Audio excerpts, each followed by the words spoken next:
بسم اللہ الرحمن الرحیم۔ شروع اللہ کے نام سے جو بڑا مہربان نہایت رحم والا ہے۔ السلام علیکم ورحمۃ اللہ وبرکاتہ۔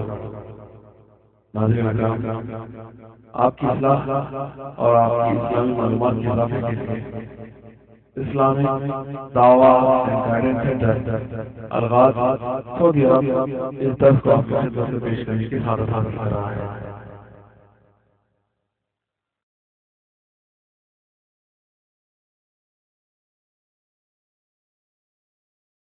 اس درس کا عنوان ہے مہدی کا ظہور۔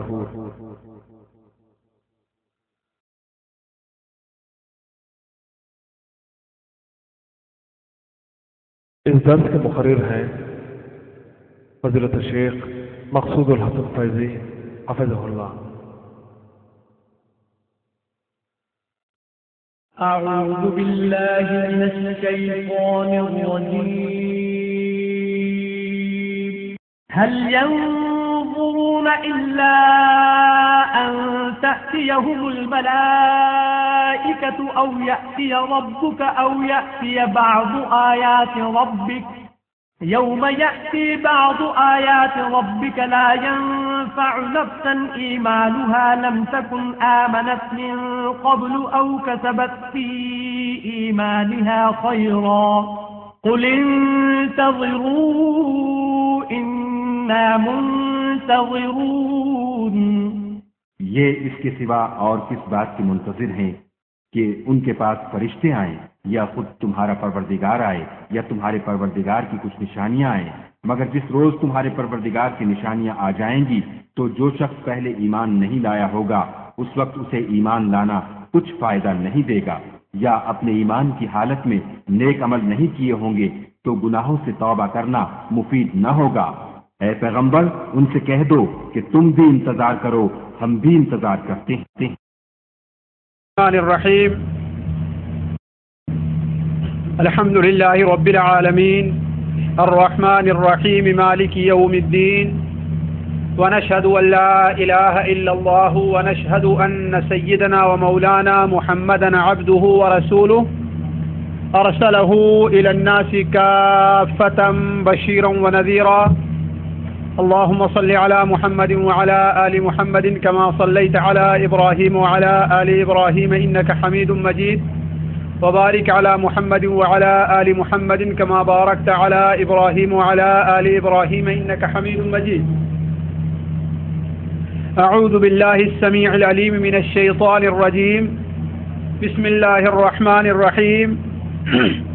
فهل ينظرون إلا الساعة أن تأتيهم بغتة فقد جاء أشراطها فأنى لهم إذا جاءتهم ذكراهم سبحانك لا علم لنا إلا ما علمتنا إنك أنت العليم الحكيم۔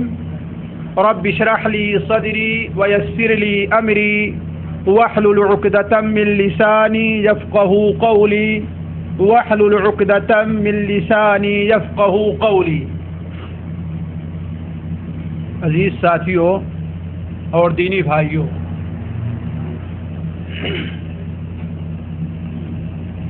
نبی اکرم حضرت محمد مصطفیٰ صلی اللہ علیہ وسلم پر ایمان لانے کا ایک معنی یہ بھی ہے کہ جن باتوں کی آپ نے خبر دی ہے اس کی تصدیق کی جائے۔ آپ صلی اللہ علیہ وسلم پر ہم آپ کو اللہ تبارک و تعالیٰ کا نبی اور رسول مانتے ہیں، یہ بات حق ہے، اس لیے کہ بغیر اس کے ہم اور آپ مومن نہیں ہو سکتے۔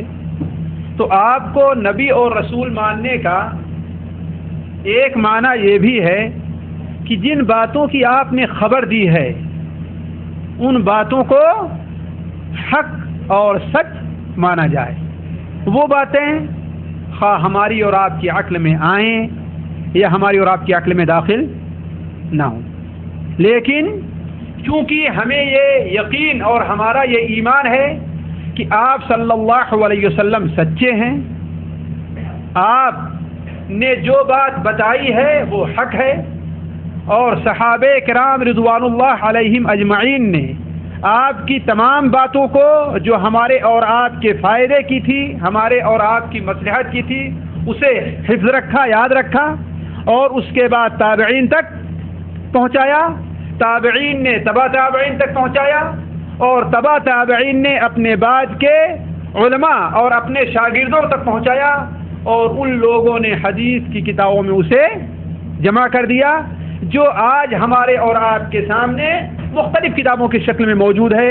صحیح بخاری ہے، صحیح مسلم ہے، موطا امام مالک ہے، مسند احمد ہے، مصنف عبد الرزاق ہے، سنن ابو داود ہے، سنن ترمذی ہے، اس طریقے سے بہت سی کتابیں ہیں۔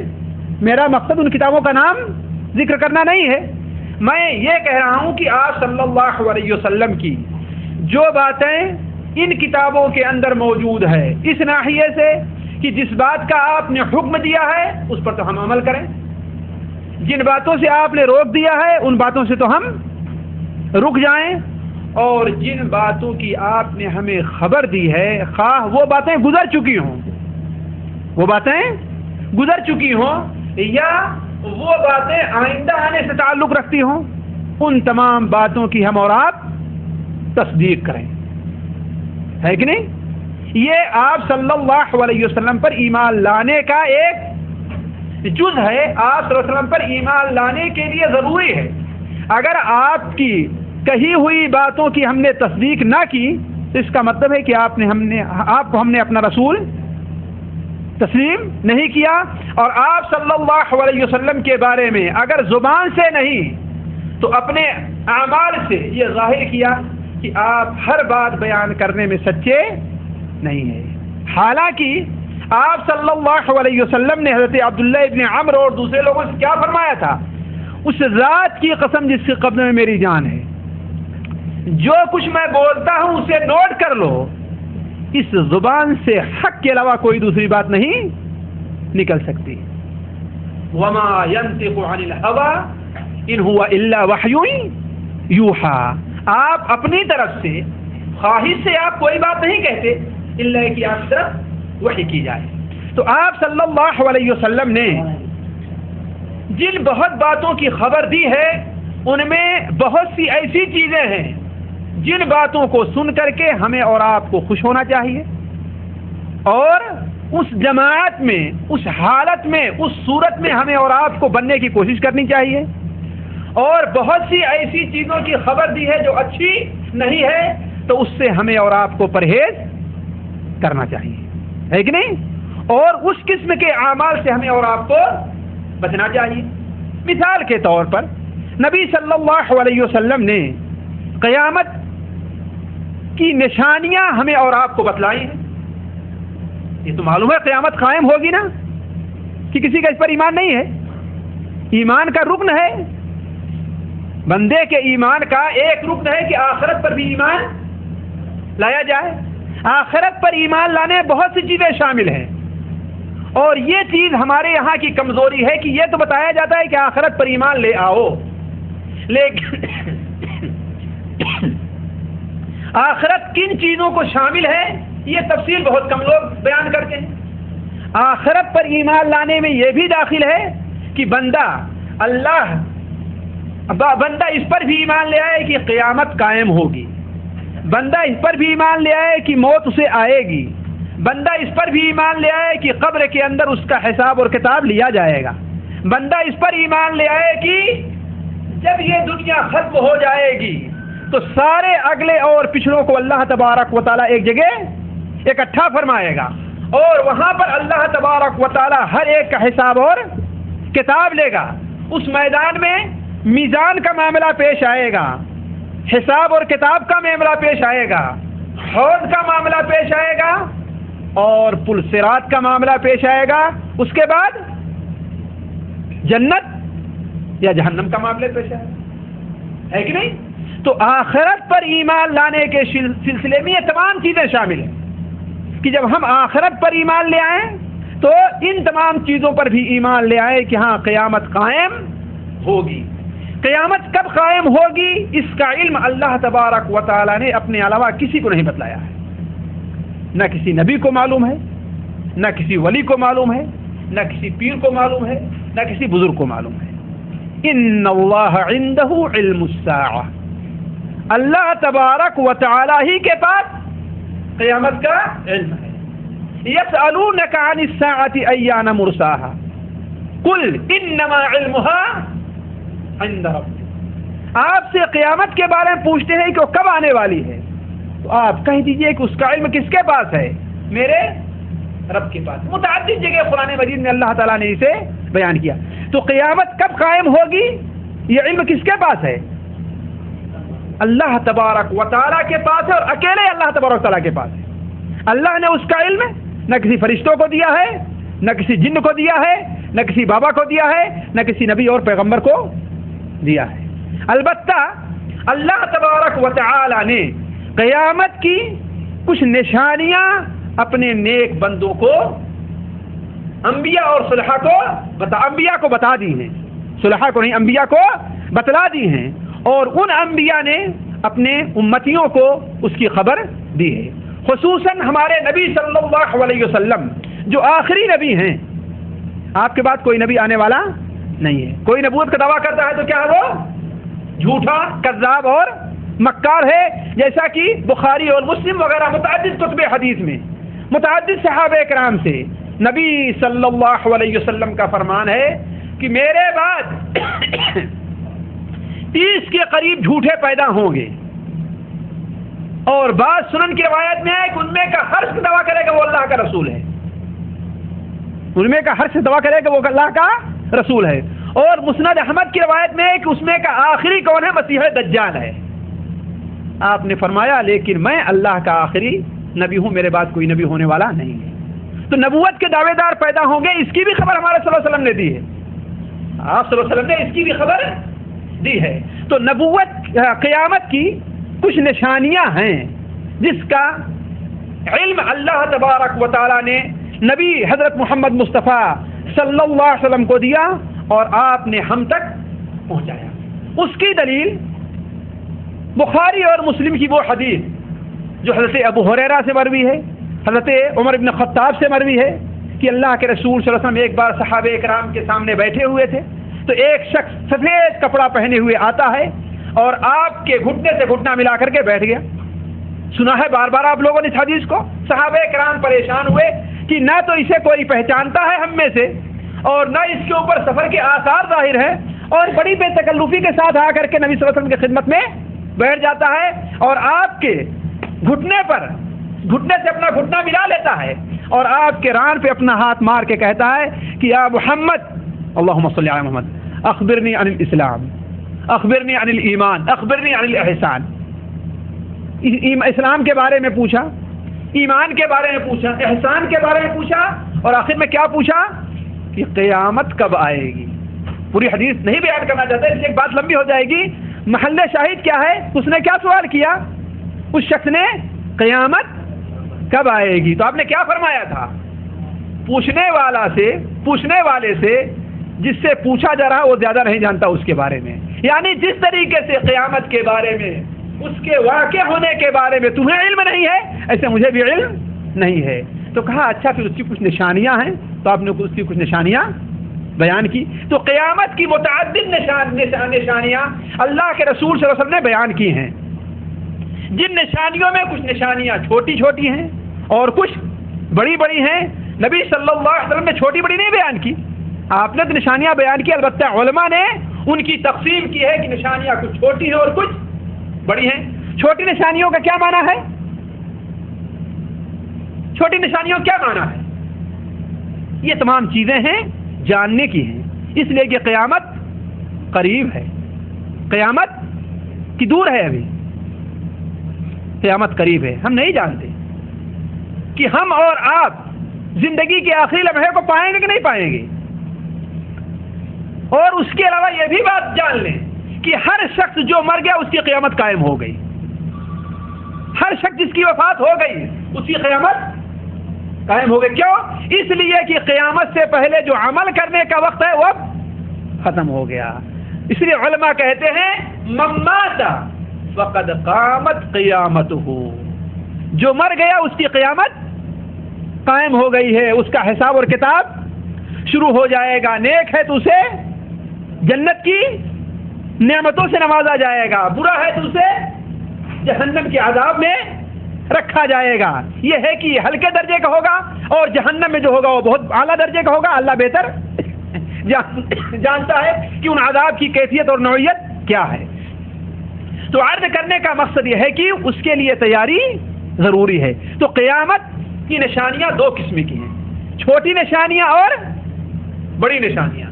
چھوٹی نشانیاں اور بڑی نشانیاں۔ چھوٹی نشانیوں سے کا معنی کیا ہے کہ ایسی چیزیں ظاہر ہوں جو عام طور پر لوگوں کے سامنے پیش آیا کرتی ہے نا، عجیب و غریب لوگوں کو محسوس نہیں ہوتی۔ اور بڑی نشانیوں کا معنی یہ ہے کہ ایسی چیزیں ظاہر ہوں جو لوگوں کو بہت عجیب و غریب محسوس ہوں، لوگوں کو عجیب و غریب محسوس ہوں اور عام حالات میں وہ چیزیں پیش نہیں آتی۔ مثال کے طور پر، بات لمبی نہ ہو جائے، میں کچھ دوسری بات آپ کے سامنے رکھنا چاہتا ہوں، لیکن ایک مثال دے دوں۔ آپ صلی اللہ علیہ وسلم نے سب سے پہلی نشانی قیامت کی کیا بتائی ہے؟ سب سے پہلی نشانی قیامت کی کیا بتائی؟ ضروری ہے یار، ان چیزوں کا جاننا ضروری ہے۔ میں جانتا ہوں کہ آج کی میری تقریر کوئی جذباتی نہیں ہوگی اور اس میں مقررین کی رنگ آرائی بھی نہیں پائی جائے گی، لیکن یہ باتیں سمجھنا اور سیکھنا آپ لوگوں کے لیے ضروری ہے۔ اس لیے میں رکھ رہا ہوں کہ ان کا سمجھنا اور سیکھنا بہت ضروری ہے۔ جذبات میں آنے سے کوئی خاص فائدہ نہیں ہوتا، سنیں اور یہاں سے جانے کے بعد ذہن سے باتیں نکلتے ہیں۔ تو سب سے پہلی نشانی قیامت کی جو دنیا میں واقع ہوئی ہے وہ کون ہے؟ کوئی جانتا ہے؟ آپ نہ بتائیں۔ اور کوئی جانتا ہے؟ قیامت کی سب سے پہلی نشانی، ہاں بتائیے کیا؟ نبی صلی اللہ علیہ وسلم کی آمد اور آپ کی وفات۔ اللہ آپ کو خوش رکھے۔ سب سے پہلی نشانی ہے کہ نبی صلی اللہ علیہ وسلم کی دنیا میں بعثت اور آپ کی وفات۔ مسلم شریف میں، بخاری میں بھی ہے، حضرت عوف ابن مالک بیان فرماتے ہیں کہ غزوہ تبوک کے موقع پر میں نبی صلی اللہ علیہ وسلم کے ایک خیمے میں گیا، آپ ایک چمڑے کے خیمے میں بیٹھے ہوئے تھے اور خیمہ بڑا چھوٹا سا تھا۔ تو ہم نے کہا اے اللہ کے رسول صلی اللہ علیہ وسلم، میں داخل ہو سکتا ہوں؟ آپ نے کہا ہاں جاؤ۔ تو وہ مذاق میں کہتے ہیں میں پورا آ جاؤں کہ آدھا آ جاؤں، اس لیے کہ چھوٹی سی جگہ تھی، بیٹھنے خاص جگہ نہیں تھی، اس لیے کہ آپ صلی اللہ علیہ وسلم لوگوں میں کوئی عام امتیاز نہیں رکھتے تھے کہ آپ کے جانے سے پہلے آپ کے لیے بڑا سا خیمہ نصب کیا گیا اور وہاں پر آپ کے آمد کے اندر توپیں دگ رہی، آپ کو اس کا کوئی اہتمام نہیں تھا۔ عام لوگ طریقے سے اس طریقے سے آپ بھی جا کر کے ایک چھوٹے سے خیمے میں بیٹھ گئے۔ تو آپ نے کہا نہیں، پورے کے پورے تم آ جاؤ۔ پھر وہاں پر جب قیامت کا ذکر ہوا تو آپ نے فرمایا قیامت سے پہلے 6 نشانیاں تم شمار کر لو، 6 نشانیاں شمار کر لو۔ پہلی نشانی اس میں کیا بتائی آپ نے؟ موتی، میری وفات، یعنی جب تک میری وفات نہیں ہوگی قیامت قائم نہیں ہوگی۔ تو سب سے پہلی نشانی یہ کیا ہے؟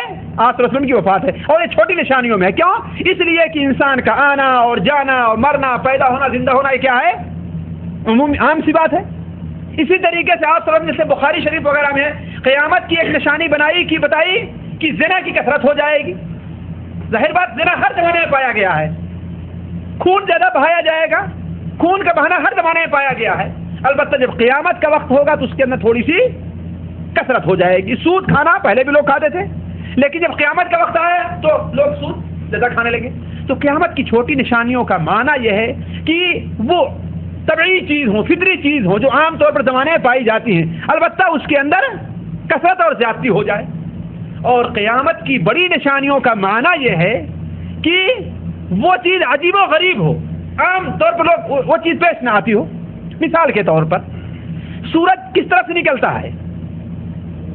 مشرق سے نکلتا ہے اور مغرب میں جا کے ڈوب جاتا ہے، اور اگر یہ مغرب سے نکل جائے تو ایک عجیب بات ہے نا۔ اس لیے یہ قیامت کی بڑی نشانی مانی گئی، سورج کا مغرب سے نکلنا۔ عام طور پر ایک شخص کسی کو مار کے زندہ نہیں کر سکتا، لیکن کوئی ایسا شخص پیدا ہو جیسے دجال بدبخت ہے، وہ مار کر کسی کو زندہ کر دے، تو ظاہر بات یہ بڑی چیز ہے کہ نہیں؟ کسی کے کہنے سے ہم نے نہیں دیکھا کہ آسمان سے بارش ہو رہی ہو کہ یہ آسمان اپنی بارش نازل کر، لیکن اگر کسی کے کہنے سے بارش نازل ہونے لگے تو اس کا کیا معنی ہے؟ یہ تو عجیب غریب چیز ہے نا۔ تو قیامت کی بڑی بڑی نشانیوں کا معنی یہ ہے کہ عجیب و غریب چیز کا ظہور دنیا کے اندر ہو جائے اور ہونے لگے. تو آپ صلی اللہ علیہ وسلم نے جن چھوٹی نشانیوں کی یا بڑی نشانیوں کی نشاندہی کی ہے ان میں مہدی کا ظہور اور دجال کا خروج دونوں ہے. مہدی کا ظہور اور دجال کا خروج دونوں ہے. آج کی یہ مجلس مہدی سے متعلق ہوگی اور کل کی مجلس دجال سے متعلق انشاءاللہ اگر اللہ تبارک و تعالی صحت اور زندگی بخشی تو رہے گی. مہدی سے متعلق ایک بات اہل سنت والجماعت کا عقیدہ یہ ہے کہ اس دنیا کے ختم ہونے سے پہلے پہلے نبی صلی اللہ علیہ وسلم کے خاندان سے حضرت حسن ابن علی رضی اللہ تعالی عنہ کی اولاد سے محمد ابن عبداللہ نامی ایک مصلح ضرور پیدا ہوگا جو دنیا کو انصاف اور عدل سے بھر دے گا جس طریقے سے کہ دنیا اس کے پہلے ظلم اور ستم سے بھر گئی ہوگی. یہ اہل سنت والجماعت کا عقیدہ ہے کہ ایک شخص کا ظہور اس طریقے سے ہونے والا ہے جس کا نام کیا ہوگا؟ محمد ہوگا. اس کے باپ کا نام کیا ہوگا؟ عبداللہ ہوگا. کس خاندان سے ہوگا؟ نبی صلی اللہ علیہ وسلم کے خاندان حضرت فاطمہ کی اولاد. حضرت فاطمہ کی اولاد میں سے کس کی اولاد؟ حضرت حسن ابن علی رضی اللہ تعالیٰ عنہ کی اولاد سے ہوگا. یہ شرطیں ضرور پائی جائیں چاہیے مہدی کے اندر. اب اگر کوئی ایسا شخص ظاہر ہو جس کا نام محمد نہیں اور اس کے باپ کا نام عبداللہ نہیں اور وہ کہے کہ میں مہدی ہوں تو وہ کیا ہے؟ وہ جھوٹا ہے. جیسے کہ ہمارے ہاں ہندوستان میں ایک شخص نے دعویٰ کیا. وہ کون؟ غلام احمد قادیان نے. پہلے اس نے اصلاح کا دعویٰ کیا, اس کے بعد مہدیت کا دعویٰ کیا, اس کے بعد مسیح موعود ہونے کا دعویٰ کیا اور بعد میں نبی بن گیا. منم مسیح زمانوں, منم کلیم خدا, منم محمد و احمد کی مصطفیٰ بادشاہ مثبت بخش نے کہا ہے کہ نہیں؟ اس نے مہدیت کا دعویٰ کیا. نہ وہ نبی صلی اللہ علیہ وسلم کے خاندان سے ہے اور نہ اس کا نام محمد تھا اور نہ ہی اس کے باپ کا نام عبداللہ تھا. تو اگر کوئی شخص مہدیت کا دعویٰ کرے جس مہدی کی بشارت نبی صلی اللہ علیہ وسلم نے دی ہے تو وہ شخص اگر اس کا نام محمد نہیں, اس کے باپ کا نام عبداللہ نہیں اور وہ ہاشمی خاندان سے نہیں ہے تو وہ شخص کیا ہے؟ جھوٹا ہے. تو اہل سنت والجماعت کا عقیدہ ہے کہ ایک ایسا شخص ضرور پیدا ہوگا قیامت کے قائم ہونے سے پہلے اور دنیا کو عدل و انصاف سے اسی طریقے سے بھر دے گا جس طریقے سے کہ یہ دنیا ظلم و ستم سے بھری ہوگی. مسند احمد, سنن ابو داود کے اندر حضرت علی ابن ابی طالب رضی اللہ عنہ کی روایت ہے کہ اللہ کے رسول صلی اللہ علیہ وسلم نے ارشاد فرمایا لو لم يبق من الدهر الا يوم واحد, اگر قیامت دنیا کا زمانے کا ایک دن بھی باقی رہ گیا تو اللہ تبارک و تعالی میرے خاندان سے ایک شخص کو اس دنیا میں بھیجے گا جو اس زمین کو عدل و انصاف سے اسی طرح بھر دے گا جس طریقے سے یہ زمین ظلم و ستم سے بھر گئی تھی. حضرت عبداللہ بن مسعود رضی اللہ عنہ کی روایت مسند احمد کے اندر اور سنن ابو داود میں اور ترمذی شریف وغیرہ میں ہے کہ اگر زمانے کا ایک دن بھی باقی رہ گیا ہے تو اللہ تبارک و تعالی اس دن کو لمبا کر دے گا یہاں تک کہ میری خاندان کے ایک شخص کو بھیجے جس کا نام میرے نام کی طرح ہوگا, اس کے والد کا نام میرے والد کے نام کی طرح ہوگا اور وہ دنیا کو عدل و انصاف سے اسی طرح بھر دے گا جس طریقے سے ظلم و ستم سے بھری ہوگی. دیکھیے یہ اہل سنت والجماعت کا عقیدہ ہے. لیکن ایک بات نوٹ کر لیں کہ اہل سنت والجماعت کے علماء یہ متعین نہیں کرتے کہ اس کے آنے کا زمانہ کیا اور تاریخ کیا ہے. اس کے آنے کا, ایسے شخص کے ظاہر ہونے کا زمانہ کیا ہے اور اس کے ظاہر ہونے کی تاریخ کیا ہے. یہ ایمان رکھتے ہیں کہ ایسا شخص ایک ظاہر ضرور ہوگا, قیامت سے پہلے ضرور آئے گا, لیکن کس صدی میں آئے گا ہے کہ نہیں؟ اس کا کسی کو علم نہیں ہے. کس زمانے میں پیدا ہوگا اس کا کوئی علم نہیں ہے.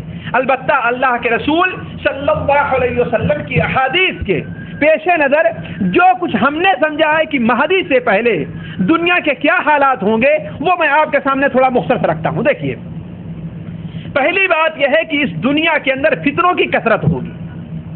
فتنہ سمجھتے ہیں نا؟ فتنہ کہتے ہیں ایک ایسی عام بلا کو جو عام طور پر لوگوں کو گھیر لے. مثال کے طور پر اس وقت کا فتنہ کیا ہے؟ ڈش انٹینا ہے. کتنے لوگ اس سے بچے ہوئے ہیں بتائیے؟ مولوی لوگ نہیں بچے ہوئے ہیں، جاہلوں کی بات کیا بتاؤں. ہے بات صحیح کہ نہیں صحیح؟ کوئی خبریں دیکھنے کے بہانے لگائے ہوئے ہیں، اگرچہ دیکھتا خبریں کہنا دوسری چیزیں اور دیکھتا ہے کہ نہیں ہے؟ کوئی بچوں کو صرف بہلانے کے بہانے رکھا ہوا ہے، کوئی کہتا ہے کھیل دیکھنے کے بہانے، لیکن مبتلا اس کے اندر لوگ عام طور پر ضرور. یہ بھی ایک فتنہ ہے. یعنی کوئی ایسا گناہ، کوئی ایسی مصیبت، کوئی ایسی پریشانی ایسا عام ہو جائے جس سے بچنا مشکل ہو، اسی کو کیا کہتے ہیں؟ فتنہ کہتے ہیں. جیسے ہمارے خرید و فروخت کرنے والے بیچارے ہیں، ان کے یہاں جھوٹ بولنا اس وقت کیا ہے؟ ایک فتنہ ہے. لوگ کہتے ہیں جھوٹ نہیں بولتے تو کام ہی نہیں چلتا. میری بات لوگ مانتے ہی نہیں، ہے کہ نہیں؟ کتنے میں خریدا ہے اس کو؟ خریدا ہے 2 ریال کی. بتائیں کتنے؟ 3 ریال کی. اس لیے خریدے والے اتنے ہوشیار ہو گئے ہیں، اگر آپ کہیں کہ 3 ریال کی خریدا، چاہیں کہ 2.25 میں مل جائے ہم کو. خود مجبور کرتے ہیں بسا اوقات دکان والوں کو لوگ جھوٹ بولنے کے اوپر، تو وہ بیچارہ مجبور ہو کر کے کتنا بچائے گا؟ 2 خرید کے 3 ہی بتائے گا. کم سے کم مجبور ہو کر کے 2.5 ریال تو دے کر کے جائے گا، نہیں تو ہماری پونجی بھی لے کر کے جائے گا. لوگ کہتے ہیں کہ جھوٹ نہ بولیں تو کام ہی نہیں چلتا، دکانداری ہی نہیں چلتی. ہوتا ہی نہیں ہوتا ہے. یہ بھی ایک فتنہ ہے جس کے اندر عام طور پر لوگ مبتلا ہیں. سود کھانا کیا ہے؟ یہ بھی ایک فتنہ ہے. آج بھلا بتائیں، میں دعوے کے ساتھ کہتا ہوں کہ اگر دنیا کا کوئی آدمی سود نہیں کھاتا تو کم سے کم اس کا دھواں، اس کا بخار تو اس تک ضرور پہنچ رہا ہے. کم سے کم سودی کاروبار کرنے والے کے ساتھ دوستی تو ہے. ارے کم سے کم بینک کا معاملہ تو وہ کرتا ہے کہ نہیں کرتا ہے؟ سودی بینک سے لین دین کرتا ہے کہ نہیں کرتا ہے؟ یعنی کہنے کا مطلب سود ایک ایسی عام بلا ہے اس وقت، اور قیامت کی نشانیوں میں سے ہے کہ سود کا پھیل جانا. تو کہنے کا مطلب کوئی عام بلا گناہ کی شکل میں ہے، بیماری کی شکل میں ہے، کسی عادت کی شکل میں ہے، کسی پریشانی کی شکل میں ہے، وہ ایسی عام ہو جائے لوگوں میں کہ لوگوں کا اس سے چھٹکارا حاصل کرنا مشکل ہو. اسی چیز کو کیا کہتے ہیں؟ فتنہ کہتے ہیں. تو مہدی سے پہلے ایک بڑا عام فتنہ ظاہر ہوگا. حتیٰ کہ بعض فتنے کی یہ کیفیت ہوگی کہ ایک چیز کو حق سمجھتے ہوئے مسلمان صبح کو مومن رہے گا اور شام ہوتے ہوتے کافر ہو جائے گا. میرے ان چیزوں کے بیان کرنے کا مقصد صرف مجلس جمانا نہیں ہے کہ بلکہ ہم یہ چاہتے ہیں کہ یہ باتیں نبی صلی اللہ علیہ وسلم نے ہم سے کیوں بیان کی ہیں کہ ہم اور آپ اس سے بچنے کی کوشش کریں، اس سے پرہیز کرنے کی کوشش کریں. بھائی ایک ڈاکٹر کے پاس آپ گئے اور وہ کہتا ہے کہ دیکھو کینسر کی بیماری اب تمہارے جسم کے اندر شروع ہو رہی ہے، اللہ ہم میں سے ہر شخص کو، ہر مسلمان کو اس سے محفوظ رکھے، اس بیماری سے. اس کا کیا مطلب ہے؟ صرف بتا دینا ہے. اس کے بتانے کا مقصد ہے کہ پرہیز کرو ان چیزوں سے جو اس بیماری کے زیادتی کا سبب بن سکتا ہے. یہی تو مقصد ہوتا ہے نا.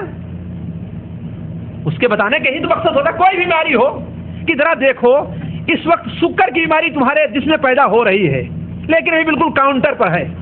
اس کا مطلب کیا ہے کہ وہ چیزیں، وہ غذا، وہ چیزیں استعمال کرنے سے تم بچو جس سے سکر کی بیماری زیادہ ہو، ہے کہ نہیں؟ یہ نہیں ہے کہ پہلے اگر 1 کپ چائے پیتے تھے تو آپ 4 کپ پینے لگے اور خوب چینی ڈالنے لگے. 1 چمچہ 1 کپ میں ڈالتا 3 چمچے ڈالنے لگے. اس کا مطلب تو ہوا نا، وہ بےخود سمجھایا کہ سمجھائے گا. تو نبی صلی اللہ علیہ وسلم نے یہ چیزیں جو ہمیں اور آپ کو بتائی ہیں اس کا مطلب کیا ہے؟ صرف سن لینا اور اڑا دینا نہیں ہے، بلکہ حتی الامکان ہم اور آپ اس سے پرہیز کریں، اس سے بچنے کی کوشش کریں. تو آپ صلی اللہ علیہ وسلم نے ارشاد فرمایا کہ کثرت سے فتنے پیدا ہوں گے. بہت سی حدیثیں ہیں اگر صرف فتنوں کی حدیثیں میں آپ کے سامنے رکھتے جاؤں تو وقت گزر جائے گا. اس سے متعلق صرف ایک حدیث میں آپ کے سامنے رکھتا ہوں. اللہ کے رسول صلی اللہ علیہ وسلم نے ارشاد فرمایا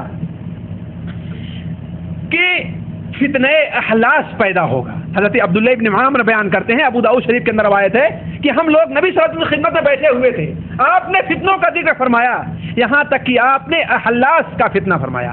احلاس جانتے ہیں کیا چیز ہے؟ احلاس جمع ہے حلس کی. حلس کے معنی ہوتا ہے چٹائی اور بوریا کے. پہلے لوگ کس پر بیٹھتے تھے؟ چٹائی اور بوریا پر. قالین کہاں ملتے تھے؟ اب تو بیچارہ اگر مسجد کی صفائی کرتا ہے وہ بھی اپنے گھر میں آ کر کے قالین کے اوپر بیٹھتا ہے. یہاں پر خصوصاً سعودیہ کے اندر ورکشاپ میں کام کرتا ہے پھر بھی وہ قالین پر بیٹھتا ہے کہ نہیں؟ ہم جیسا کوئی شخص اپنے بچوں کو پورا کھانا بھی نہیں کھلا سکتا, وہ بھی کیا ہے اپنے گھر کے اندر بساند اور قالین رکھے ہوئے. لیکن عام طور پر پہلے زمانے میں کیا تھا؟ لوگ چٹائی اور بوریا پر بیٹھا کرتے تھے. تو چٹائی اور بوریا کہتے ہیں اسی کو حلس کہتے ہیں. اسی کیا کہتے ہیں؟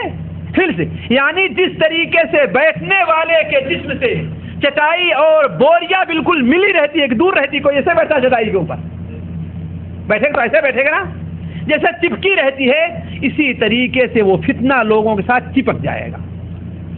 وہ فتنہ لوگوں کے ساتھ چپک جائے گا, لوگوں کو چھوڑے گا نہیں. ہر آدمی اس کے اندر نہ چاہتے ہوئے بھی ملوث ہو جائے گا, ہے کہ نہیں؟ اس کے بعد آپ صلی اللہ علیہ وسلم نے فتنے سرا, خوشی کا, آسائش کا اور آپ کے فتنے کا ذکر فرمایا, اور فرمایا کہ یہ فتنہ جو شروع ہوگا تو میرے خاندان کے ایک شخص کے ذریعے شروع ہوگا. لوگ امن سے رہیں گے, آسائش سے رہیں گے, لیکن وہ میرے خاندان کا نہیں ہے, اس لیے کہ میرے خاندان کے لوگ صرف متقی اور پرہیزگاری ہوتے ہیں. اس لیے کہ وہ فتنہ آسائش کا تو ہوگا لیکن اسلام کے لیے بہتر نہیں ہوگا. جس طریقے سے آج ساری دنیا چاہتی ہے کہ مسلمان کافروں کے ساتھ صلح کر لیں, فلسطین کا مسئلہ چھوڑ دیں, کشمیر کا مسئلہ چھوڑ دیں, شیشان کا مسئلہ چھوڑ دیں, افغانستان کا مسئلہ چھوڑ دیں, جو کچھ چور بابا امریکہ کہہ رہے ہیں ان کی بات ماننے کے لیے تیار ہو جائیں, ہے کہ نہیں ہے؟ وہ جو کچھ کہیں سیدھے مان لیں. وہ کہیں کہ ہاں یہ حق ہے, ہاں بھائی حق ہے. وہ کہیں دن کو کہ ہاں یہ رات دکھائی دے رہی ہے, ہاں ہاں وہ سورج نہیں بلکہ چاند ہے, اور دیکھو اس کے دائیں بائیں فلاں تارا فلاں تارا فلاں دکھائی دے رہا ہے. جب ایسا کہنے پہ تیار ہو جائے تو باقی صلح ہو جائے گی کہ نہیں صلح ہوگی؟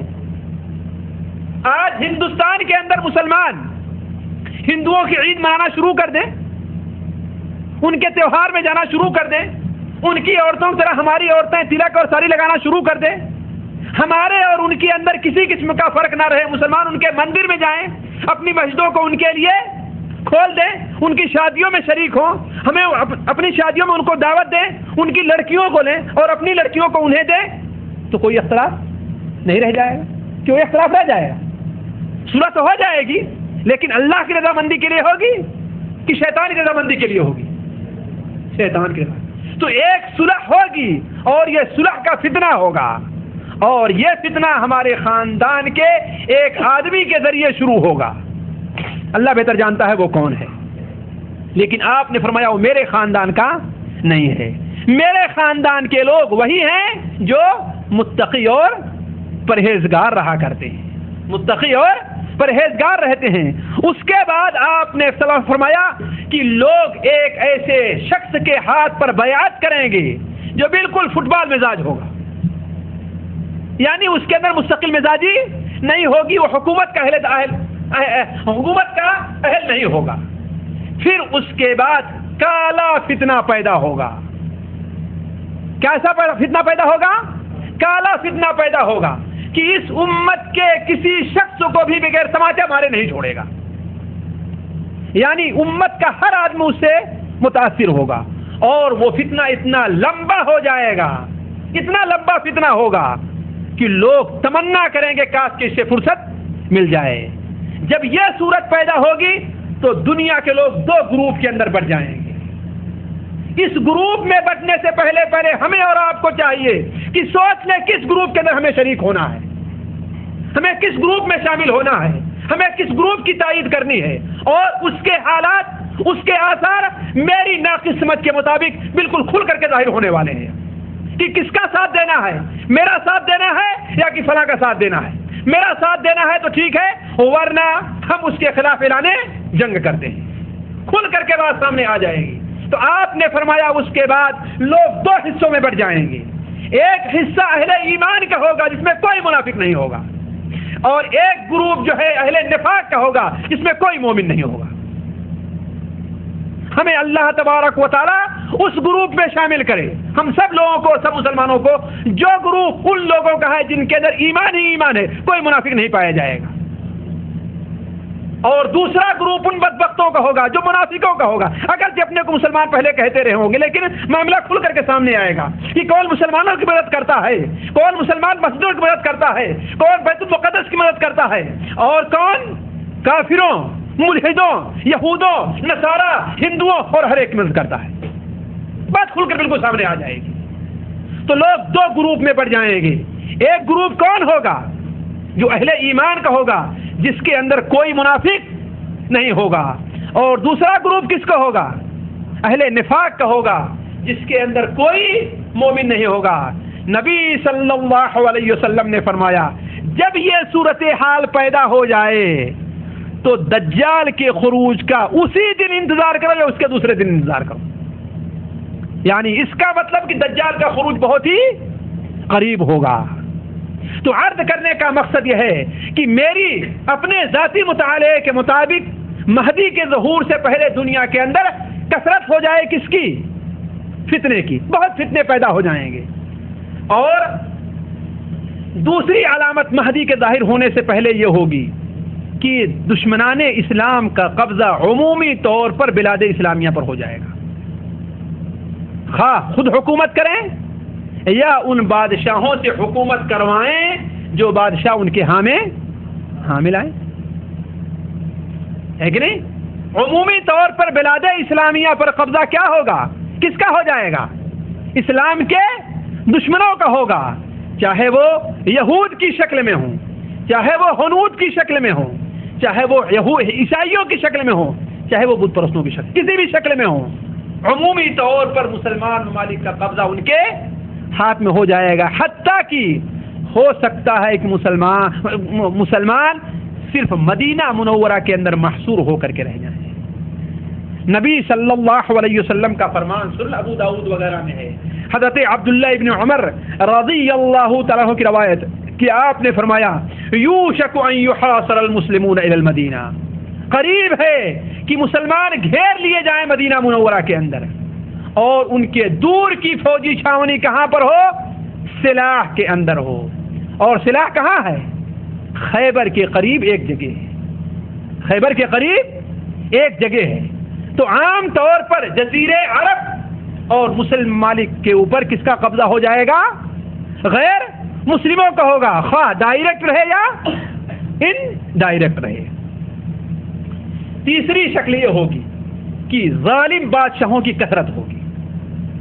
تیسری علامت مہدی کے ظہور سے پہلے یہ ہوگی کہ ظالم بادشاہوں کی کثرت ہوگی، اور امت مسلمہ خصوصاً دین پر چلنے والے لوگ انہی کے ظلم میں پس کر کے رہ جائیں گے، چیخیں گے، چلائیں گے کہ جہاد کا جھنڈا بلند کیا جائے، چیخیں گے ظالموں سے بدلا لیا جائے، چیخیں گے مسلمانوں کی مدد کی جائے، لیکن ان کی آواز سننے والا کوئی نہیں رہ جائے گا۔ ان کی آواز صرف مسجد کے ممبروں ہی تک محصور ہو کر کے رہ جائے گی، ان کی آواز صرف ساتھیوں ہی تک رہ جائے گی۔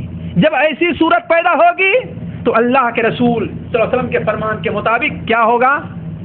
مہدی کا ظہور ہوگا۔ چنانچہ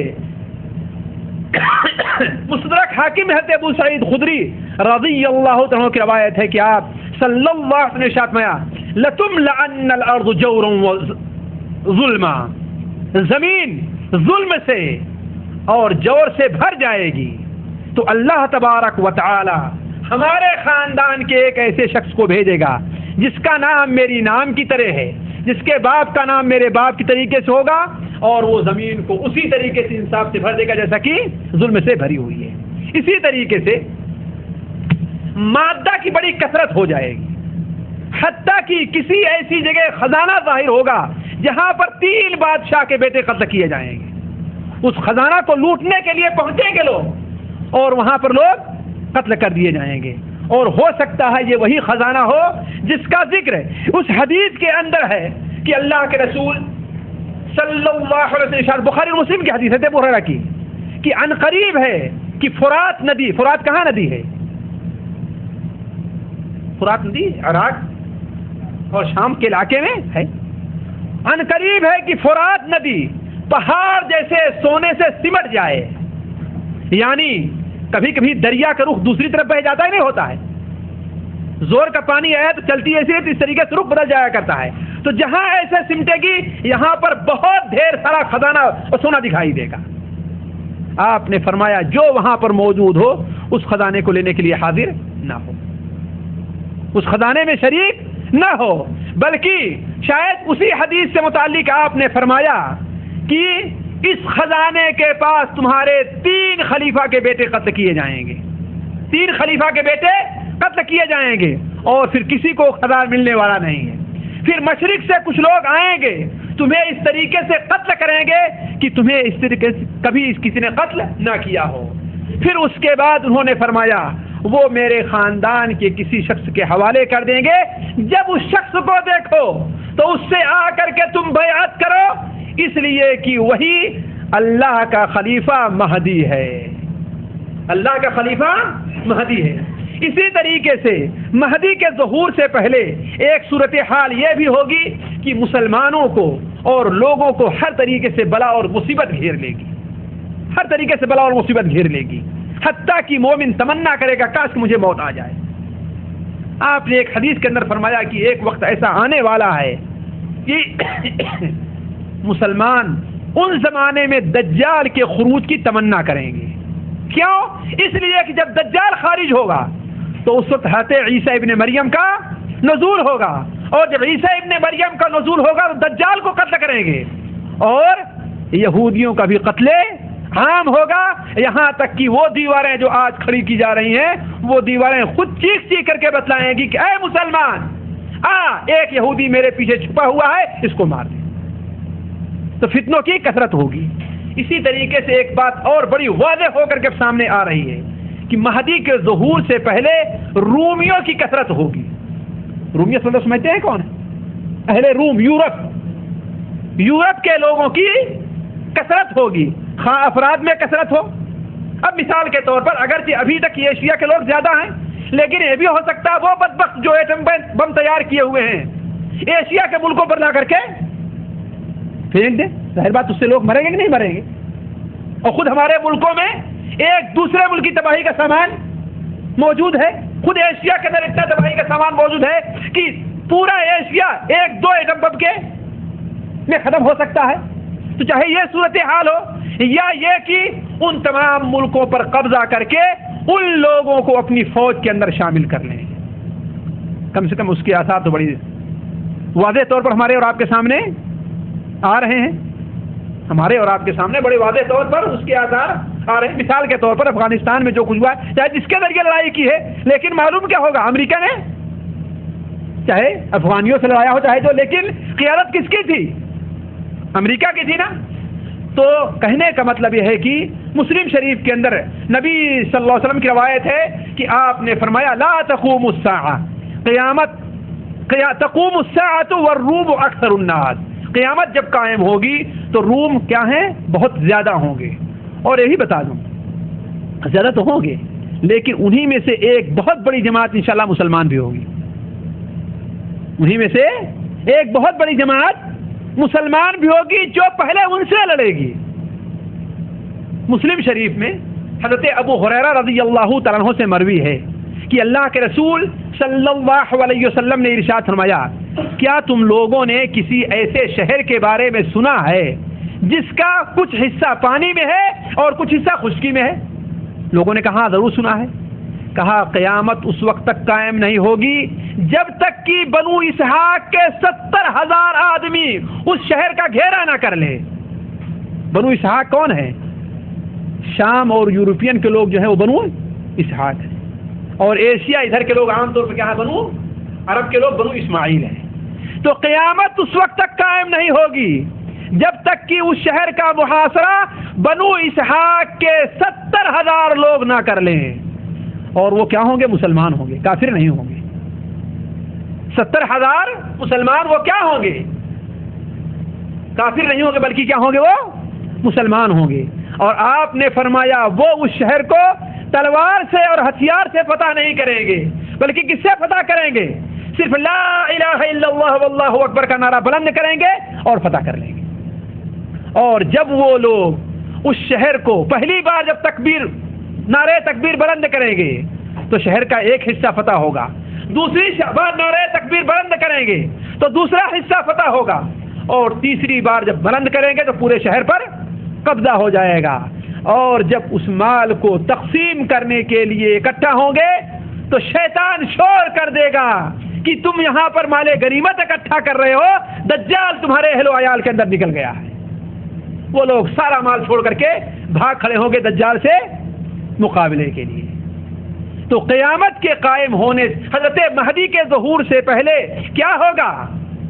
روم کی اکثریت ہوگی، خواہ فعلاً و تعداد میں زیادہ ہو، اور ایشیا کے لوگوں کو ایٹم بموں اور ہائیڈروجن بموں یا آپس میں لڑا کر کے ختم کریں، یا جو لوگ یہاں پر موجود ہوں ان کو اپنے قبضے میں کیے رہیں.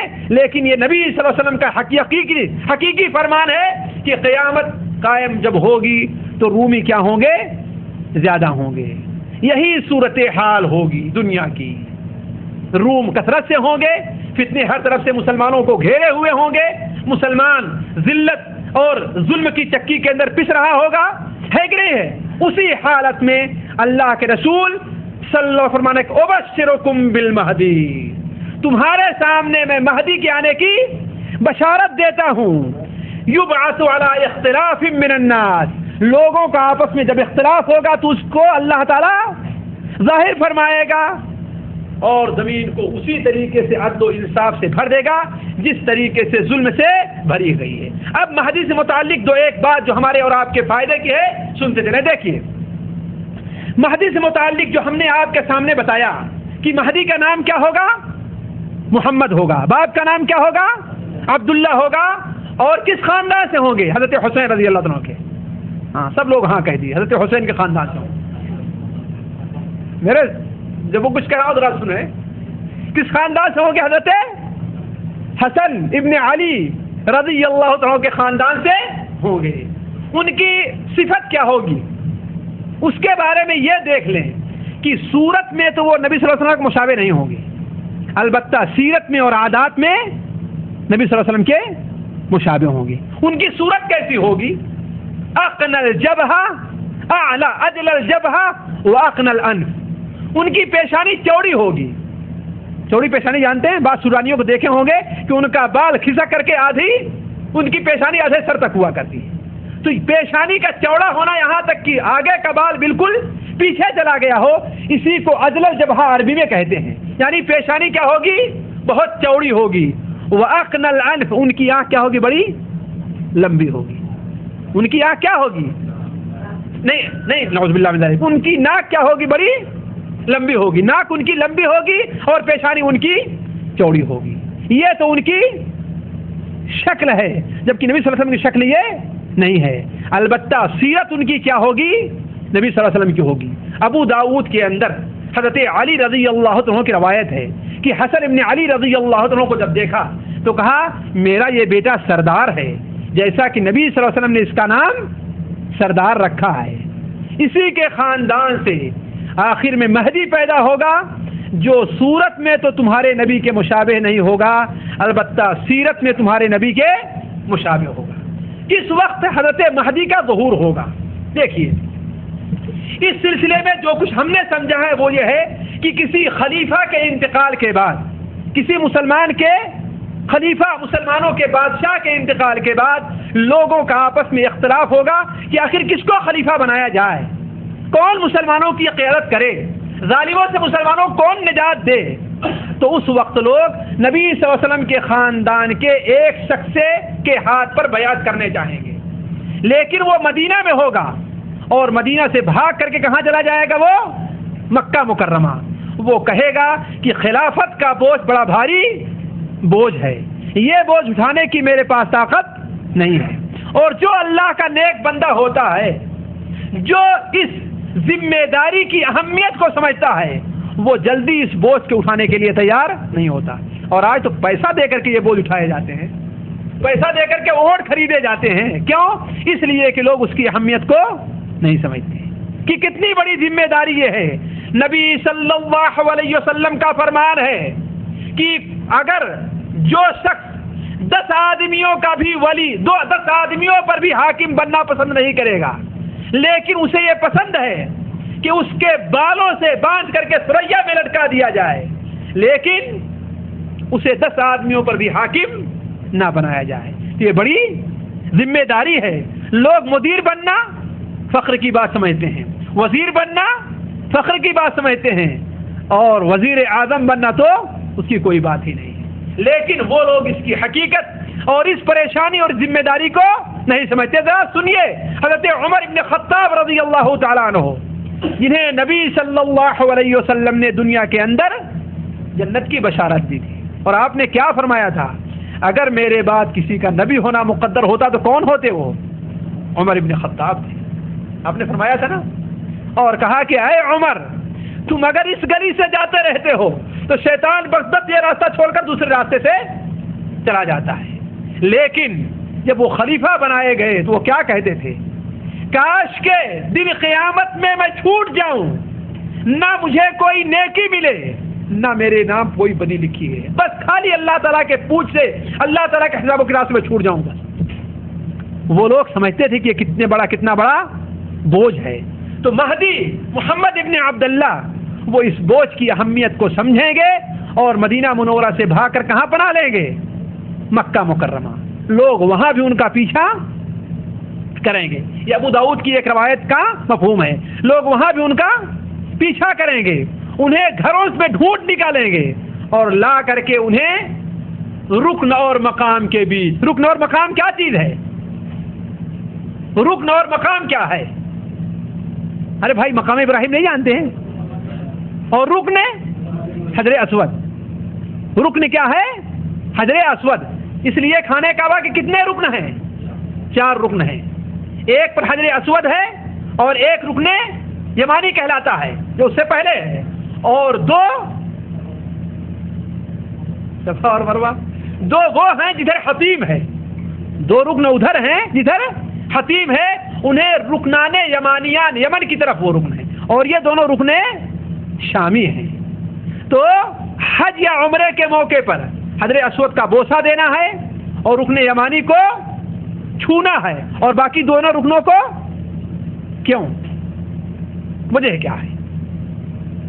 معلوم ہوگا آپ لوگوں کو. وجہ کیا ہے کہ ان دونوں رکنوں کو نہیں چھوا جاتا؟ باؤنڈری ہے، چھو سکتے ہیں جی، تو آپ نے کیوں نہیں چھوا؟ یہ سوال ہے. نہیں بھائی، اس کی حکمت بھی ہے. اس لیے کہ وہ دونوں رکن جو ہیں وہ تعمیر ابراہیم علیہ السلام پر باقی نہیں ہیں. وہ دونوں رکن جو ہیں، جو رکن یمانی ہیں، جہاں تک حضرت ابراہیم علیہ السلام نے بیت اللہ شریف کی تعمیر کی تھی وہ اس جگہ پر باقی نہیں ہیں. اس لیے ایک حتیم کا اکثر حصہ، تقریباً جو ایسا گھیرا ہے نا، اس کا اکثر حصہ وہ بیت اللہ شریف کے اندر داخل ہے. بیت اللہ شریف کے اندر داخل ہے. بلکہ بعض علماء کہتے ہیں کہ 6 ہاتھ جو ہے ایسا ہو نا، اس کو ناپیے، کھانے جہاں پر ختم ہے اس سے لے کر کے تو جہاں پر 6 ہاتھ جا کے ختم ہوتا ہے وہاں تک بیت اللہ شریف کا حصہ ہے. حضرت ابراہیم علیہ السلام نے جیسے اس کی تعمیر کی تھی. حضرت ابراہیم علیہ السلام تو چونکہ مکہ کے مشرکین جب اس کی تعمیر کرنے لگے، ان کے پاس اتنے پیسے نہیں رہ گیا، تو یہیں تک بنا کر کے اس کو چھوڑ دیا اور اس حصے کو صرف احاطہ کر دیا ہے. تو چونکہ یہ دونوں رکن جو ہیں، یہ دونوں رکن وہ حضرت ابراہیم علیہ السلام کے اصل بنیاد پر قائم باقی نہیں ہیں، اس لیے ان دونوں کا استعمال نہیں کیا جاتا. اور یہ بعد میں آتا ہے کہ ہم نہیں کریں، کیوں؟ اس لیے کہ اللہ کے رسول صلی اللہ علیہ وسلم نے نہیں کیا ہے. لیکن آپ نے کیوں نہیں کیا؟ اس کی وجہ کیا ہے؟ کہ یہ دونوں اپنی پہلی بنیاد کے اوپر باقی نہیں یہ بات لمبی ہے لیکن اس کو چھوڑیں. تو مہدی سے کہاں بیعت کی جائے گی؟ رکن اور مقام کے بیچ میں، یعنی رکنے حجر اسود اور مقام ابراہیم کے بیچ میں لا کر کے ان کے ہاتھ پر لوگ بیعت کریں گے. ایسا محسوس ہوتا ہے کہ جب دنیا کے گوشے گوشے سے مسلمان یہ سنیں گے کہ ایک شخص نبی صلی اللہ علیہ وسلم کے خاندان سے ایسا پیدا ہوا ہے جو دین کی تجدید کا بیڑا اٹھایا ہے اور دنیا کے ظالموں سے مسلمانوں کا بدلہ لینے کے لیے تیار ہے، تو لوگ جوک در جوک اس کے ہاتھ پر بیعت کرنے کے لیے اکٹھا ہونے شروع ہوں گے. اور جب لوگ اس سے بیعت کرنے کے لیے تیار ہوں گے تو ساری دنیا کی طاغوتی طاقتیں اس کے خلاف ہو جائیں گی. ساری دنیا کی طاغوتی طاقتیں اس لیے کبھی نہیں برداشت کر سکتی شیطانی طاقتیں کہ کوئی ایمانی طاقت پنپے اور وہ زور پکڑے. انہی طاقتوں میں سے ایک طاقت کا ذکر متعدد کتب حدیث میں حضرت عائشہ رضی اللہ عنہا حدیث سے، حضرت ام سلمہ کی، حضرت ابو ہریرہ کی اور متعدد صحابہ کرام سے مروی ہے، حتیٰ کہ بعض روایتیں صحیحین کے اندر بھی موجود ہیں. ہے کہ نہیں؟ اگر مجھ سے بھول نہیں ہو رہی ہے تو بعض روایتیں مسلم شریف وغیرہ کے اندر بھی موجود ہیں. وہ کیا ہے کہ اللہ کے رسول صلی اللہ علیہ وسلم نے ارشاد فرمایا، ایک شخص میرے خاندان کا قریش کا ایک شخص بیت اللہ شریف کے اندر پناہ لے گا اور اس سے تباہ کرنے کے لیے ایک لشکر بھیجا جائے گا.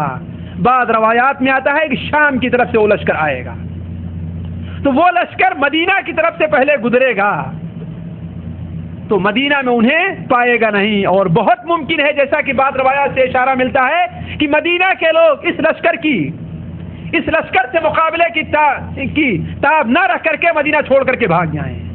جیسا کہ مسلم شریف کی روایت میں ہے کہ عمران و بیت المقدس خراب و یثرب وخراب و یثرب خروج الملحمہ وخروج الملحمہ فتح القسطنطنیہ وفتح القسطنطنیہ خروج الدجال. یثرب یعنی مدینہ منورہ کی ویرانی، بیت المقدس کا آباد ہونا ہے، اور بیت المقدس کے آباد ہونا ایک خونریز لڑائی کا ظاہر ہونا ہے، جس کا ایک نقشہ بھی میں آپ کے سامنے تھوڑی دیر میں رکھتا ہوں. خونریز لڑائی، اور خونریز لڑائی جہاں پر ہوگی تو قسطنطنیہ فتح ہوگا، اور جہاں پر قسطنطنیہ فتح ہو گیا وہی دجال کا ظہور ہوگا. قسطنطنیہ ہے کیا چیز؟ کئی بار میں کہہ چکا، لیکن قسطنطنیہ ہے کیا چیز معلوم ہے آپ لوگوں کو؟ دو ایک آدمی کو معلوم ہو ہے قسطنطنیہ کیا چیز ہے؟ قسطنطنیہ شیخ کسے قسطنطنیہ کہتے ہیں؟ وہ اس وقت کیا کہا جاتا ہے اس کو؟ وہ تو ہمیں ہر ایک معلوم جگہ کا نام ہے، ہم نے بھی کہہ دیا. آج کل اس کا نام استانبول ہے. وہ کہاں پر ہے؟ ترکیہ میں. ترکیہ کا اس کا پرانا نام مسلمانوں کے فتح سے پہلے کیا تھا؟ قسطنطنیہ تھا، اس لیے کہ قسطنطین بادشاہ نے، ایک عیسائی بادشاہ نے اسے آباد کیا تھا. محمد ابن فاتح نے 6 صدی ہجری کے اندر جب اسے فتح کیا تو اس کا کیا نام رکھا تھا؟ اس کا کیا نام رکھا؟ اس کا باپ کا علم نہ بیٹے کو جو ازبر ہو تو پسر لائق میراد پدر کیوں کر ہو. اس کا کیا نام رکھا تھا انہوں نے؟ اسلام پول رکھا تھا. کیا نام رکھا اس کا؟ اسلام پول، یعنی اسلام آباد. اس کا کیا نام رکھا؟ اسلام پول. لیکن جب کچھ دنوں پہلے، کچھ سالوں پہلے، یا اس 19ویں صدی کے شروع کے اندر جب وہاں پر علمانیوں کا قبضہ ہوا تو اس کا کیا نام بدل دیا؟ استانبول اس کا نام رکھ دیا. کیا بدل دیا اس کا نام؟ استانبول رکھ دیا. اس کا اسلامی نام کیا ہے؟ اسلام پول ہے. اس کا نام کیا ہے؟ اسلام پول، جس کا معنی کیا ہوتا ہے؟ اسلام آباد، اسلام پور یا اسلام آباد ہوا کرتا ہے. دشمنوں نے کیا کیا مسلمانوں کے ساتھ نہیں کیا. جگہوں کے نام بدلنا چاہے وہ، آپ لوگوں کو یاد ہوگا جو پڑھے لکھے ہیں، آج سے 19 سال 20 سال پہلے تک مکہ کیا لکھتے تھے؟ مکہ، ME، اور مدینہ کیا لکھتے تھے؟ مدینہ M-E. اس طریقے سے آہستہ آہستہ وہ نام اور کچھ بدل دیتے اس کا. لیکن اللہ تعالیٰ کو ان کی حفاظت کرنی ہے، اس لیے ملک فہد حفظہ اللہ نے مجھے اچھی طریقے سے یاد ہے 1906 یا 7 کے اندر یہ قرار نافذ کی کہ مکہ کو MA سے لکھا جائے، ME سے نہیں لکھا جائے. MA سے لکھا جائے، ME سے نہیں لکھا جائے. جو اردو کو کیا بدل دیا انہوں نے؟ جارڈن کر دیا. مصر کا نام کیا رکھ دیا انہوں نے؟ ایجپٹ القبط رکھ دیا. تو اس طریقے سے ہمارے بہت سے اسلامی ناموں کو یہ بدبخت جن کا ہم گن گاتے ہیں، جنہیں ہم بہت ہی انصاف ور سمجھتے ہیں اور جن کی ہم تقلیدیں کرتے ہیں، واللہ یہ تو ہمارا نام نہیں برداشت کر سکتے، یہ تو ہمارا نام نہیں برداشت کر سکتے. اچھا جائے کہ ہمیں برداشت کریں. یہ ہماری بہت بڑی بھول ہے، ہماری بہت بڑی بیوقوفی ہے جو ہم ان کی چالوں کو سمجھتے نہیں. تو آپ صلی اللہ علیہ وسلم نے فرمایا کہ مدینہ منورہ کا ویران ہونا بیت المقدس کا آباد ہونا ہے، اس لیے کہ جب خونریز لڑائی ہوگی تو عام طور پر مسلمان شام کے علاقے میں ہوں گے. چنانچہ سنن ابن ماجہ کے اندر جو لمبی حدیث حضرت ابو امامہ کی ہے، آپ بیان کرنے لگے کہ دجال آئے گا، دجال کا مقابلہ کچھ لوگ نہیں کر سکیں گے. تو تعجب ہوا کہ عرب تو لڑنے میں بہادر ہوا کرتے ہیں نا، اور یقیناً بہادر ہوتے ہیں. ہمارے ہاں جو لوگ کہتے ہیں کہ ارے یہ کیا لڑنا جانے، لیکن نہیں، افغانستان کے اندر موجودہ لڑائی نے یہ ثابت کر دیا کہ عرب جتنا ڈر کر کے لڑ سکتا ہے دوسری قوم اتنی ڈر کر نہیں لڑ سکتی.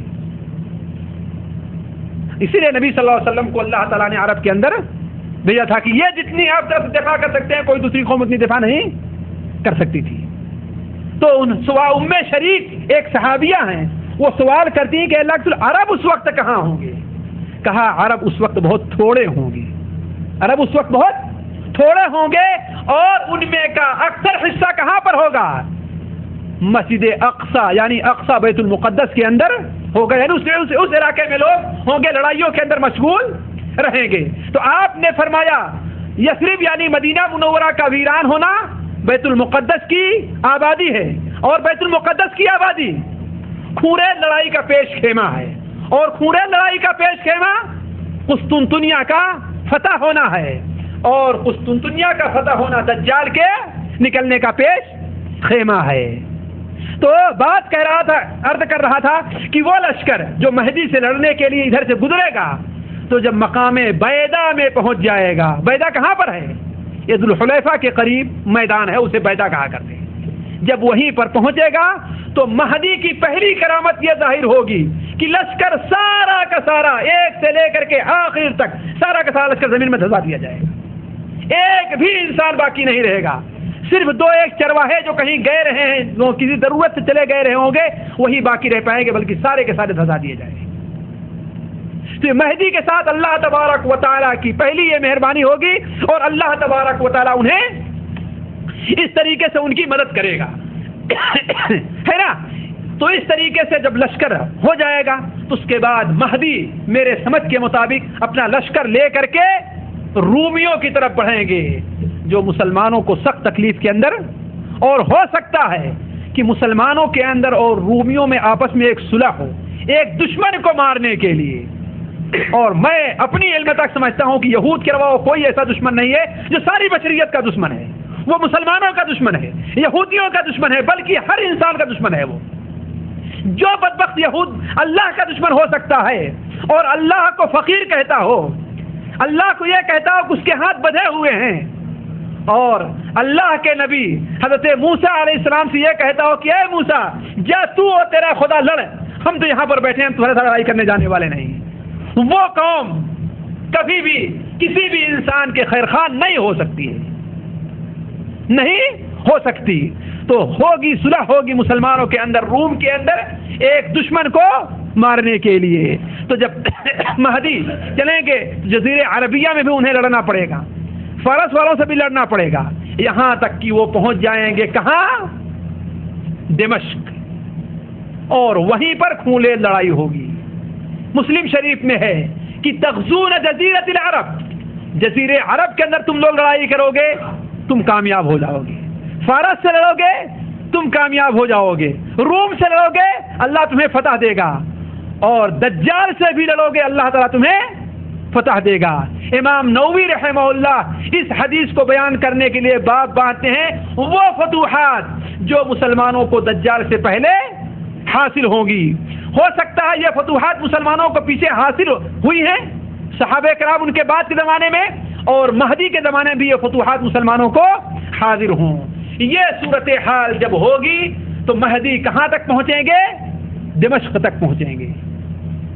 دمشق میں جب پہنچیں گے تو انہیں ایک خونریز لڑائی کا سامنا کرنا پڑے گا۔ ان خونریز لڑائی کا ذکر مسلم شریف کی ایک حدیث میں ہے۔ وہ حدیث میں مختصر طور پر آپ کے سامنے رکھتا ہوں، وہ دو حدیثیں ہیں، لمبی ہیں، اس لیے اسے میں پڑھ کر کے آپ کو سناتا ہوں۔ دیکھیے مسلم شریف میں حضرت یسیر ابن جابر ایک صحابی ہیں، ان سے مروی ہے کہ ہم لوگ حضرت عبداللہ بن مسعود رضی اللہ عنہ کے پاس کوفہ میں بیٹھے ہوئے تھے۔ عبداللہ بن مسعود کو جانتے ہیں نا، بہت مشہور صحابی ہیں، کوفہ میں بیٹھے ہوئے تھے تو زور کی آندھی اور زور کا طوفان آیا اور ایک شخص بھاگتا ہوا آتا ہے، اس کی صرف ایک آواز ہے، اے ابن مسعود، اے ابو عبد الرحمن، قیامت قائم ہو گئی، قیامت قائم ہو گئی، قیامت قائم ہو گئی۔ انہوں نے کہا خاموش ہو جا، خاموش ہو جا، قیامت اس وقت تک قائم نہیں ہوگی جب تک کہ میراث تقسیم نہ کی جائے اور مال غنیمت سے خوش نہ ہوا جائے۔ جب کہ میراث تقسیم نہ کی جائے اور مال غنیمت سے خوش نہ ہوا جائے۔ کہا وہ کب ہوگا؟ کہا وہ اس وقت ہوگا کہ مسلمان روم کے ساتھ لڑائی کے لیے مقام دابق یا اعماق میں اکٹھا ہوں گے۔ یہ شام، سوریہ اور ترکیہ کے بیچ میں ایک مقام ہے، شام اور ترکیہ کے بیچ میں ایک مقام ہے، اسی جگہ پر اکٹھا ہوں گے، وہاں پر اکٹھا ہوں گے۔ اس وقت مسلمان ایک جماعت کو بھیجیں گے، کس سے؟ کافروں سے لڑائی کرنے کے لیے۔ اور یہ لڑائی ہوگی کب؟ اس کا بھی ذکر نبی صلی اللہ علیہ وسلم نے ایک دوسری حدیث میں بیان کیا ہے جو آئندہ حدیث کے اندر آ رہی کہ لڑائی کب ہوگی۔ پہلے شرط لگائیں گے یا تو فتح ہوگی یا تو پھر ہم لوگ مارے جائیں گے۔ شام تک لڑتے رہیں گے، مسلمان فوج کا عام طور پر حصہ ختم ہو جائے گا لیکن کامیابی نہیں ہوگی، کامیابی نہیں ہوگی اور لوگ واپس چلے آئیں گے، لوگ واپس چلے آئیں گے۔ دوسرے دن مسلمان اپنی فوج کی ایک جماعت اور بھیجیں گے اور کہیں گے آج بغیر کامیابی کے واپس نہیں آنا ہے۔ یہ جماعت بھی جائے گی اور ان میں کا اکثر حصہ مارا جائے گا اور باقی لوگ شام ہوتے ہوتے پھر جو ہے لڑائی بند ہو جائے گی اور واپس آئیں گے۔ پھر تیسری جماعت مسلمان تیسرے دن بھی بھیجیں گے، اس دن بھی کوئی کامیابی نہیں ہوگی۔ اس کے بعد نبی صلی اللہ علیہ وسلم کا فرمان ہے کہ ان کی مدد کے لیے ایک جماعت مدینہ سے آئے گی۔ مدینہ سے مراد یا تو شہر ہو یا یہی مدینہ منورہ ہو، اور ہو سکتا ہے کہ یہ کس کی جماعت ہو؟ مہدی کی جماعت ہو، مہدی کی جماعت ہو۔ وہ لوگ لڑائی کریں گے، اللہ تعالیٰ انہیں فتح دے گا اور کافروں کا قتل اتنا عام ہوگا کہ اگر چڑیا بھی ان پر سے اڑنا چاہے گی تو وہ بھی بے ہوش ہو کر کے گر جائے گی، پار نہیں ہو پائے گی، اتنا قتل عام ہوگا۔ اور جب مسلمان دشمنوں سے جیتنے کے بعد آپس میں دیکھنے لگیں گے، دیکھیں کتنے لوگ بچے ہیں، تو آپ نے فرمایا ہر 100 میں سے صرف ایک مسلمان بچا ہوگا، بس 99 مسلمان شہید ہو گئے ہوں گے۔ کتنا؟ 99 مسلمان۔ تو آپ نے فرمایا کس مال غنیمت پر لوگ خوش ہوں گے اور کون سی میراث تقسیم کی جائے گی اس شکل میں؟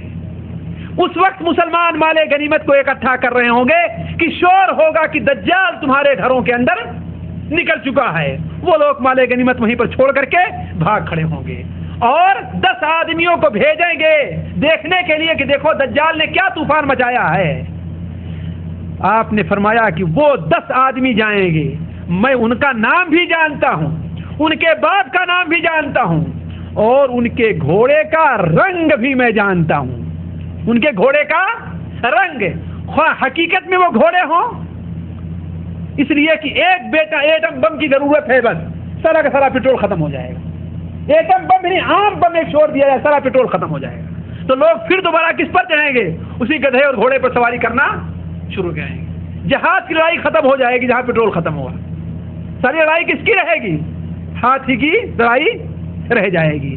تو چاہے ان کے حقیقی ان کے پاس گھوڑے ہوں یا ان کے پاس گاڑیاں ہوں جن سے وہ لوگ دیکھنے کے لیے آئیں. آپ نے فرمایا ان کی گاڑیوں کا رنگ بھی میں جانتا ہوں, ان لوگوں کے نام اور ان کے باپ کے نام بھی میں جانتا ہوں, لیکن آپ نے وہ بتایا نہیں ہے. آپ نے فرمایا روئے زمین کے سب سے اچھے لوگ یہ ہوں گے.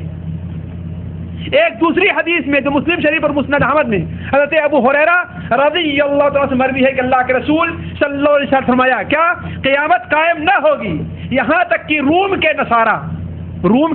نصارہ مقام اعماق یا غابق کے اندر ٹھہرے ہیں. اور یہ لڑائی کیوں ہوگی؟ اس لیے کہ مسلمانوں اور کافروں کے اندر رومیوں میں ایک صلح ہوگی. اپنے دشمن سے جیتنے کے بعد مسلمان وہاں پر ٹھہرے ہوں گے. کہاں؟ کہ ایک نصرانی سولی اٹھائے گا, سولی جانتے ہیں نا, کراس نشان کو اٹھائے گا اور کہے گا کراس نشان زندہ باد. یعنی جیت کس کی ہوئی ہے؟ ہماری ہوئی ہے. ایک مسلمان جذبے میں آئے گا اور کہے گا کہ اسلام زندہ باد, کراس نشان زندہ باد نہیں ہوگا, اور کراس نشان کو توڑ کر کے پھینک دے گا وہیں پر.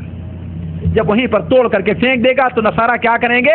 مسلمانوں سے مقابلے کے لیے تیار ہو جائیں گے, مسلمانوں کے مقابلے میں رہیں گے اور کہیں گے کہ ہم میں سے جو لوگ تمہارے پاس مسلمان ہو کر کے گئے ہیں یا جن لوگوں نے ہمارے لوگوں کو غلام بنایا ہے ان کو ہمارے حوالے کر دو. یعنی جو مسلمان ہوتا یورپ سے مسلمان ہو کر کے مسلمانوں کی جماعت میں آئے, نصارہ لوگ ان کو طلب کرتے ہوں, تو مسلمان کہیں گے ہم اپنے بھائیوں کو کبھی بھی تمہارے حوالے نہیں کریں گے, ہم اپنے بھائیوں کو تمہارے حوالے کبھی بھی نہیں کریں گے. تو وہاں پر لڑائی چھڑ جائے گی, وہاں پر لڑائی چھڑ جائے گی. جن میں مسلمانوں کا ایک لشکر بھاگ نکلے گا اللہ تعالیٰ اس کی توبہ کبھی نہیں قبول کرے گا. اس لڑائی سے بھاگ نکلے گا مسلمانوں کا ایک لشکر, اللہ اس کی توبہ کبھی قبول نہیں کرے گا. اور دوسرا لشکر لڑائی کرے گا جن میں کہ سارے کے سارے لوگ شہید ہو جائیں گے, ایک بھی باقی نہیں رہے گا. اور تیسرا لشکر اللہ تبارک و تعالیٰ کے حکم سے جب لڑے گا تو اللہ تعالیٰ ان کو کامیابی عطا کرے گا. کافروں کا قتل عام ہوگا, اور اس قدر قتل عام ہوگا کہ جیسا کہ پہلی حدیث میں ہم نے بیان کیا کہ چڑیا بھی ان کے اوپر اڑنا چاہے گی تو وہاں پر کامیاب نہیں ہوگی. پھر وہ لوگ مال غنیمت کو تقسیم کرنے کے لیے اکٹھا ہوں گے کہ دجال شیطان شور کر دے گا کیا کہ دجال تمہارے بیچ نکل چکا ہے. کل اس کی تفصیل بتاؤں گا کہ دجال کس طریقے سے نکلے گا, اس کی تفصیل کیا ہوگی. البتہ مسلمان چھوڑ کر کے جب شام پہنچیں گے تو معلوم ہوگا کہ یہ افواہ جھوٹی تھی. یہ افواہ کیا تھی؟ یہ افواہ جھوٹی تھی, یہ خبر سچی نہیں تھی. لیکن جب وہاں پہنچ جائیں گے تو یقیناً دجال کا خروج ہوگا. مسلمان دجال سے مقابلے کی تیاری کر رہے ہوں گے, سوچ رہے ہوں گے کہ فجر کی نماز پڑھ لیں اور فجر کی نماز کے بعد چلتے ہیں دجال کا مقابلہ کرنے کے لیے. اس درمیان دجال ساری دنیا کا سفر کر کے مدینہ منورہ پہنچے گا. جب مدینہ منورہ میں اس کا داخلہ ممنوع ہو جائے گا تو بیت المقدس میں آ کر کے مسلمانوں کا محاصرہ کر لے گا. اس کا مطلب یہ ہے کہ اس وقت بیت المقدس فتح ہو چکا ہوگا اور یہودیوں کی طاقت ٹوٹ چکی ہوگی, اور یہودیوں ہی کی مدد کرنے کے لیے وہ دجال بدبخت ظاہر ہوگا, دجال ملعون ظاہر ہوگا. تو مسلمان نماز کے لیے کھڑے ہوں گے, جامع عموی جو ہے وہاں پر مسلمان کھڑے ہوں گے اور اقامت ہو چکی ہوگی, اور مسلمانوں کے امام جہاں تک علماء کہتے ہیں کہ وہ مہدی ہوں گے, امامت کے لیے بڑھیں گے کہ مشرقی منارے پر دو فرشتوں کو ٹیک لگائے ہوئے حضرت عیسیٰ ابن مریم علیہ السلام کا نزول ہوگا. اور مسلمانوں کے امام کہیں گے اے مسیح خدا آئیے نماز پڑھائیے. وہ کہیں گے کہ نہیں, وہ کہیں گے نہیں, تمہارے لیے اقامت کہی گئی ہے, تم نماز پڑھاؤ. چنانچہ اللہ کے رسول صلی اللہ علیہ وسلم کا فرمان ہے, مسلم شریف میں ہے کہ ہم میں ایک ایسا شخص ہے جس کے پیچھے عیسیٰ ابن مریم نماز پڑھیں گے. اس امت کی فضیلت بیان کرتے ہوئے آپ نے بیان فرمایا کہ ہم میں کا یعنی مسلمانوں کا ایک شخص امتی ہے جس کے پیچھے عیسیٰ ابن مریم نماز پڑھیں گے. جب نماز ختم ہوگی تو مسلمانوں کی قیادت کون سنبھالیں گے؟ حضرت عیسیٰ ابن مریم. اور شام سے رخ کریں گے کہاں پر؟ قدس کا, بیت المقدس کا. جب یہاں پہنچیں گے تو دجال جو ہے ان کا محاصرہ کر لیا ہوگا. حضرت عیسیٰ ابن مریم دروازہ کھلائیں گے, مسلمان دروازہ جب کھولیں گے اور پیچھے مڑ کر دیکھیں گے تو دجال بدبخت جو ہے مسلمانوں کو تباہ کرنے کے لیے آگے بڑھ رہا ہوگا. جب عیسیٰ ابن مریم کو دیکھے گا جو مسیح ہدایت ہیں تو مسیح دلالت بھاگ کھڑا ہوگا. عیسیٰ ابن مریم اس کو پیچھا کریں گے اور شہر لد جو رملہ اور سمندر کے کنارے اور بیت المقدس سے میلوں دور ہے وہاں پہنچ کر کے اسے قتل کر دیں گے. وہ بھاگنا چاہے گا, آپ کو دیکھتے ہوئے پگھل جائے گا, لیکن کہیں گے ارے بدبخت, اللہ تعالیٰ نے مقدر کیا ہے کہ تیرے اوپر ایک وار میں کروں, اور ایک وار کریں گے اور اس کے خون کا نشان مسلمانوں کو دکھائیں گے کہ دیکھو ہے. اس طریقے سے مہدی ان کے ساتھ ہوں گے, مسلمانوں کی قیادت میں مہدی ان کے ساتھ ہوں گے. اس کے بعد مہدی کتنا دن زندہ رہیں گے؟ 7 سال یا 6 سال ان کی زندگی ہوگی. اس کے بعد ان کی وفات ہو جائے گی, مسلمان ان کی جنازے کی نماز پڑھیں گے اور عیسیٰ ابن مریم زندہ رہیں گے. عیسیٰ ابن مریم ہی کے زمانے میں یاجوج ماجوج کا خروج ہوگا, ان کا خاتمہ ہوگا اور عیسیٰ ابن مریم مسلمانوں کے امیر رہیں گے. اس طریقے سے مہدی کا یہ ذکر اور یہ بیان آپ کے سامنے مختصر طور پر ہم نے رکھا اور ختم ہو گیا. اللہ تبارک و تعالیٰ سے دعا ہے کہ اللہ تعالیٰ ہمیں اور آپ کو زندہ رکھے تو مہدی کی جماعت میں بنائے. اللہ تعالیٰ ہمیں اور آپ کو یہ حالات آنے سے پہلے اس کے لیے تیاری کی توفیق عطا فرمائے. اللہ تبارک و تعالیٰ اللہ تعالیٰ دشمنوں کو, مسلمانوں کے دشمنوں کو تباہ اور برباد کرے. جہاں کہیں بھی وہ مسلمانوں کو تباہ اور برباد کرنے کی کوشش کر رہے ہیں, اللہ تعالیٰ ان کی ساری کوششوں کو انہی کی تباہی اور بربادی کا سبب بنائے. اب میں تھوڑا سا وقت آپ لوگوں کو دوں گا کہ مہدی سے متعلق اگر آپ لوگوں کو مزید کوئی سوال کرنا ہے اور جو بات آپ کے سمجھ میں نہ آئی ہو تو آپ کر سکتے ہیں. سبحانک اللہم و بحمدک اشہد ان لا الہ الا انت استغفرک و اتوب الیک.